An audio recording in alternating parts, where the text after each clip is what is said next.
সি কেতিয়া ক আৰু কেতিয়া ছ উচ্চাৰণ হয় এই বিষয়ত মই আলোচনা কৰিম আজি।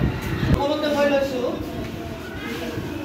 সি পিছত এ লৈছো, সি পিছত এ লৈছো অৰ্থাৎ সি ইয়াত ক উচ্চাৰণ হৈছে।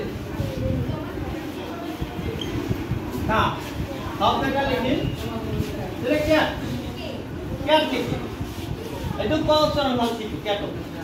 তাৰপিছত আহিব সি পিছত কি আহিব এইটো হ'ব সিৰ পিছত ই দিলে মন কৰিবা সিৰ পিছত ই দিলে এইটো ছ উচ্চাৰণ হৈ যায়, এইটো সিটো ছ হৈ যাব যেনেকৈ সি ই সে। যেনেকৈ এইটো এটা শব্দ লিখিম চেণ্টাৰ, চেণ্টাৰ ইয়াত লক্ষ্য কৰা সিটো কিন্তু কোৱা হোৱা নাই, সিটো হৈছে ছ উচ্চাৰণ হৈছে অৰ্থাৎ সিৰ পিছত ই থাকিলে ছ উচ্চাৰণ হয়। তাৰপিছত আমি লওঁ সিৰ পিছত আই, আই ললেও এইটো ছ উচ্চাৰণ হ'ব সি, সি আই সি এইটো উচ্চাৰণ হ'ব সি, সি আই সি ইয়াত ছ হ'ল সিটো কোৱা হোৱা নাই।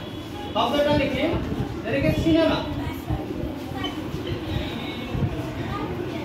চিনেমা শব্দটো সিটো ছ উচ্চাৰণ হৈছে ইয়াত কিন্তু ক উচ্চাৰণ হোৱা নাই। তাৰপিছত মই সিৰ পিছত লম ক মই এইটো কো, ইয়াত ক'ব কো,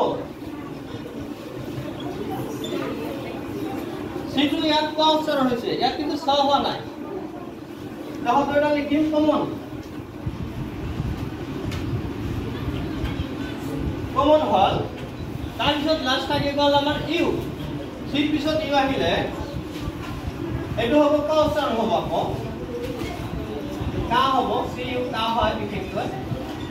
এইটো এটা শব্দ লিখিম এইটো হ'ল কাট, সি ইউ টি কাট, কাট হ'ল।